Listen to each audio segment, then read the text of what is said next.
Hi everyone, আসসালামু আলাইকুম। কেমন আছেন আপনারা সবাই? আশা করছি আপনারা সবাই ভালো আছেন। আলহামদুলিল্লাহ আমরা অনেক ভালো আছি। আজকে আপনাদের সাথে কিভাবে আমরা চিংড়ি ভুনা করে খেয়েছি সেটাই শেয়ার করব। অবশ্যই ভাববেন না রেসিপি শেয়ার করছি। আমরা যেভাবে রান্না করে খেয়েছি শুধুমাত্র সেটাই দেখাচ্ছি। চিংড়ি যেহেতু খেতে অনেক সুস্বাদু হয়, সুতরাং ছোট বড় সবারই ভীষণ রকম পছন্দের। কিন্তু চিংড়ি মাছ কিন্তু সুস্বাদু হলেও ইচ্ছে মতো খাওয়া যাবে না, এর কিছু ক্ষতিকর দিক রয়েছে।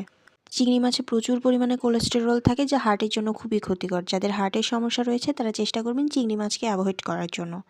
এছাড়াও চিংড়ি মাছে কিন্তু অ্যালার্জি হয়ে থাকে, যাদের অ্যালার্জির সমস্যা আছে তারা চিংড়ি মাছ অ্যাভয়েড করতে পারবেন।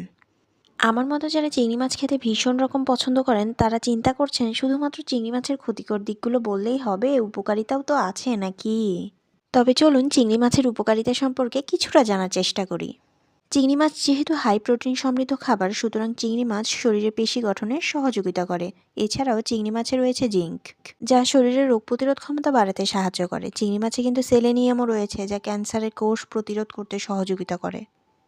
যাদের আল্লাহর রহমতে হার্টের কোনো সমস্যা নেই তারা দুই একটা চিংড়ি মাছ খেতেই পারেন আমার মতো, কারণ চিংড়ি মাছে রয়েছে ওমেগা 3 ফ্যাটি অ্যাসিড, যা হৃদযন্ত্র সুস্থ রাখতে সহযোগিতা করে। খাবার তো একেবারে অ্যাভয়েড করা যায় না, সুতরাং পরিমিত পরিমাণে আপনারা টেস্ট করে দেখতে পারেন। দেখতে দেখতে আমরা রান্নার শেষ পর্যায়ে চলে এসেছি। দেখতে পাচ্ছেন এখানে আমি ধনেপাতা ছড়িয়ে দিচ্ছি। কিছুক্ষণের মধ্যে আমাদের রান্নাটাও কমপ্লিট হয়ে যাবে। খেতে কিন্তু ভীষণ মজা হয়েছিল, আমরা অনেক মজা করে খেয়েছি আলহামদুলিল্লাহ। এখানে আমি একটু সুন্দর করে ভিডিও ক্লিপস নেওয়ার চেষ্টা করছিলাম, একটু একটু করে। আশা করছি আজকের ভিডিওটি আপনাদের ভালো লেগেছে। ভালো লাগলে পাশে থাকবেন। Thank you. আসসালামু আলাইকুম।